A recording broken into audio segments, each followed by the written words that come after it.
श्रीलंका में मजहब बन गया मुद्दा।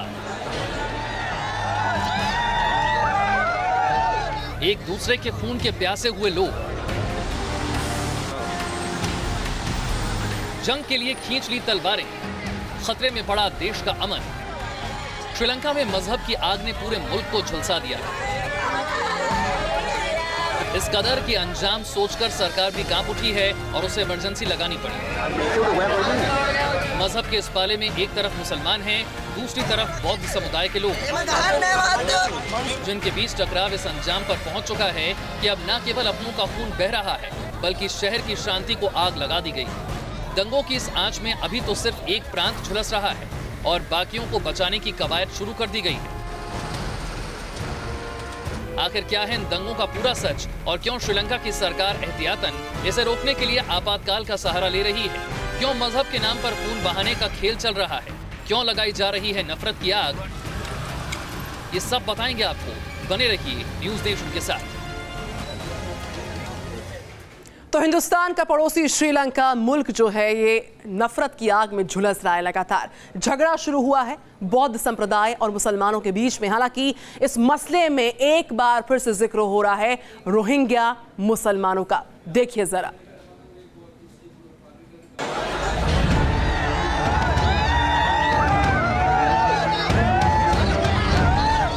बस एक चिंगारी और भड़क उठे शोले। नफरत की आग में झुलसने लगा श्रीलंका। मजहब के नाम पर मची कत्ल गारत। क्या धर्म परिवर्तन के नाम पर दंगों की साजिश आखिरी और मुकम्मल बात? एक सवाल बनकर पूरे श्रीलंका के सामने है, क्योंकि श्रीलंका अचानक सुलग उठा है। मजहब के नाम पर यहाँ मयान से तलवारें खिंच गई और ये टकराव समूचे श्रीलंका की शांति को निगलने पर आमादा है। श्रीलंकाई मीडिया के मुताबिक हालात कैंडी शहर से बिगड़े हैं। यहाँ 3 दिन पहले मुस्लिम और बौद्ध समुदाय के लोग आमने सामने आ गए थे। झड़प में बौद्ध धर्म के शख्स की मौत हो गई, जिसके बाद बौद्ध संप्रदाय के लोग भड़क गए। इसके बाद इलाके में हिंसा शुरू हुई।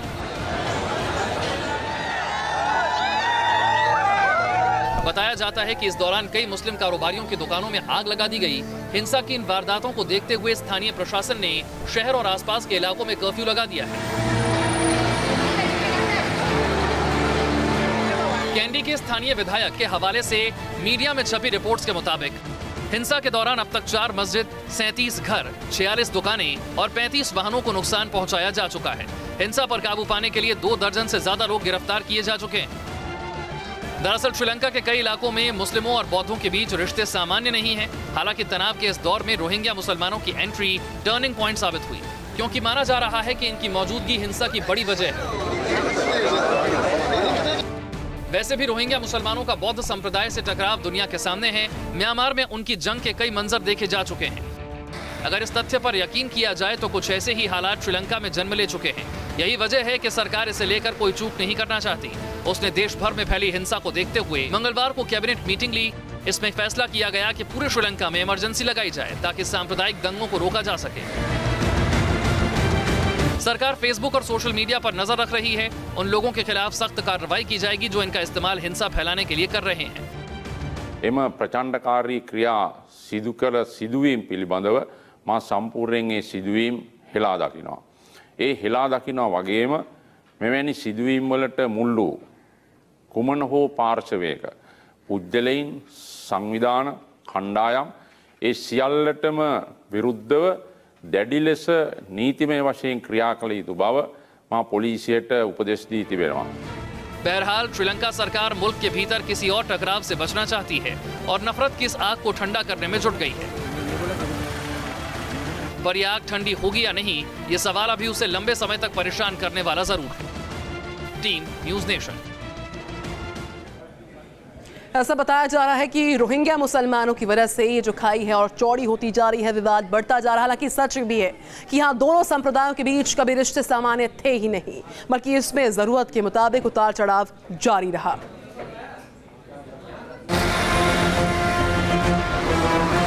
या पहले से पल रही नफरत से श्रीलंका में बहा खून?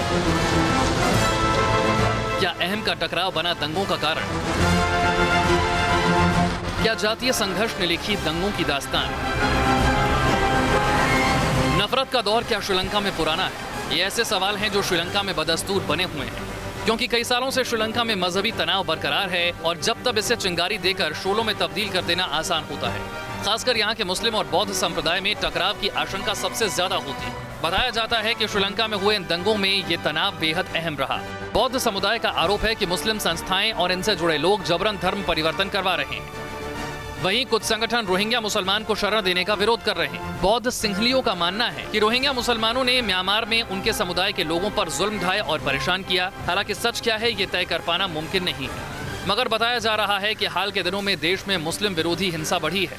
देश की बहुसंख्यक आबादी सिंहली बौद्धों की है और वो राष्ट्रवाद को बढ़ावा दे रहे हैं। मुसलमानों और बौद्ध संप्रदाय के बीच टकराव का इतिहास भी यहाँ पुराना रहा है। लेकिन इसका पुराना इतिहास है 1921 में पहली बार हुआ था और मुसलमान बौद्ध के बीच में, और ये क्या कहते हैं अभी 1 साल पहले भी हुआ था, उसके पहले भी हुआ था। और कैंडी में खास करके लगता है जैसे आपने कहा है और उन्होंने कहा है मुख्य इलाका कैंडी है।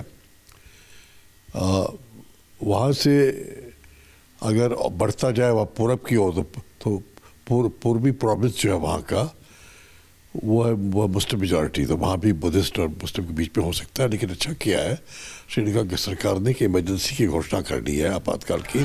दावा किया जाता है कि 1 हफ्ते पहले ट्रैफिक रेड लाइट पर विवाद के बाद कुछ मुस्लिम युवाओं ने एक बौद्ध युवक की पिटाई की थी और तभी से वहाँ तनाव बना हुआ है। इसी तरह देश के पूर्वी शहर अम्पारा में मुस्लिम विरोधी हिंसा हुई थी। हालांकि कुछ का ये भी मानना है कि श्रीलंका में 2012 से ही सांप्रदायिक तनाव का माहौल बना हुआ है।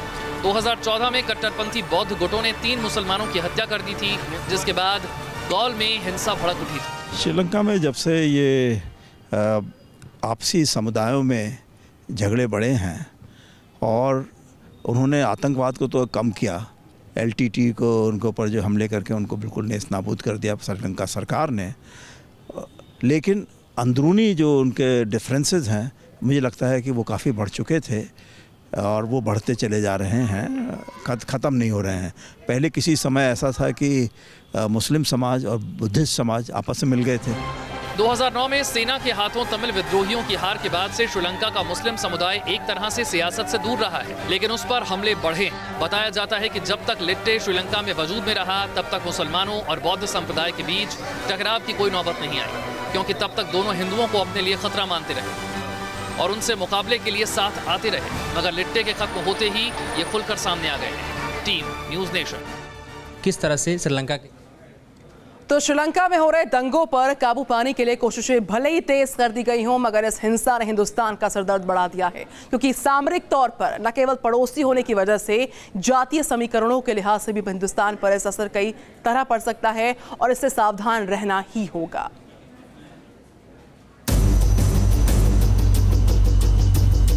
क्या पड़ोसी श्रीलंका में हिंसा हिंदुस्तान के लिए है चुनौती? क्या श्रीलंका में अशांति का असर होगा भारत पर? क्या नफरत की आग में दूसरे मुल्क सेकेंगे अपनी रोटियां? क्या मजहब की मदद के नाम पर रची जाएगी साजिशें? इन सवालों में छिपी आशंकाएं हिंदुस्तान की हैं, क्योंकि श्रीलंका में हिंसा के केंद्र में बौद्ध और मुस्लिम संप्रदाय हैं, जिनके बीच लगातार पसरे तनाव और जातीय हिंसा की तस्वीरें चिंता की बड़ी वजह हैं। जाहिर है श्रीलंका इकलौता और पहला मुल्क नहीं है जहां मुसलमानों और बौद्ध समुदाय के बीच टकराव हुआ हो। इससे पहले भी पड़ोसी म्यांमार में ये नौबत रही है। इसीलिए जानकार भी मानते हैं कि हिंदुस्तान के लिए ये बड़ी परेशानी का कारण है, क्योंकि इन हालात का फायदा उठाने वाले मुल्कों की भी कमी नहीं है। अब हमें देखना ये है कि जैसे मालदीव्स में हालात में है, तो चीन ने वहाँ आकर जो है अपने पूरे तरीके से उनको पैसा ऐसा देकर पूरे तरीके से संभालने की कोशिश करी है। सऊदी अरेबिया और पाकिस्तान ने भी कुछ कहा है कि हम आपकी मदद करेंगे। म्यांमार में हमने देखा है कि वहाँ पर जो पाकिस्तान और सऊदी अरेबिया से जो ट्रेंड लोग थे उन्होंने किस तरह से शुरुआत करी और बाद में किस तरीके से बुद्धिस्ट समाज ने फिर उस पर हमला करके ऐसा मसला आ गया कि वो बांग्लादेश में कई हज़ार शरणार्थी आ गए और उससे भारत जैसे देश में जो काफ़ी दूर है उनसे, उसमें भी कई सारे शरणार्थी आ गए और पूरे जम्मू एंड कश्मीर तक, फरीदाबाद तक, सब जगह पूरे देश में फैल गए हैं। तो बहुत चिंता का विषय है। जाहिर है श्रीलंका में रोहिंग्या मुसलमानों की मौजूदगी को मुद्दा माना जा रहा है और इस मसले को भुनाने के लिए मुस्लिम मुल्कों ने भी कसर नहीं छोड़ी। तो वहीं चीन भी अपनी खुदगर्जी के लिए अक्सर बौद्ध समुदाय के लोगों के समर्थन में खड़ा होता रहा है। ऐसे में हिंदुस्तान के लिए ये हालत कई तरह की चुनौतियां ला सकती है, मगर जानकार मानते हैं कि श्रीलंका के हालात उसकी अंदरूनी वजहों से हैं, जिसमें हिंदुस्तान को सीधे दखल देने से बचना चाहिए। हम तो हमेशा चाहेंगे कि श्रीलंका एक मित्र राष्ट्र है, निकट का पड़ोसी है, वो स्थिरता हो, स्टेबिलिटी हो, ऐसी दुर्घटनाएं नहीं हो।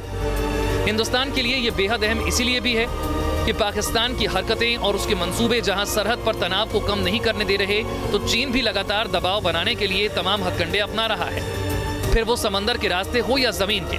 श्रीलंका में हम्बनटोटा पोर्ट पर उसने कब्जा कर रखा है। ऐसे में वो श्रीलंका की मदद के नाम पर नई चाल चल सकता है। हालांकि हिंदुस्तान में मौजूद बौद्ध संप्रदाय के लोगों का मानना है कि हिंसा का दौर थमना चाहिए।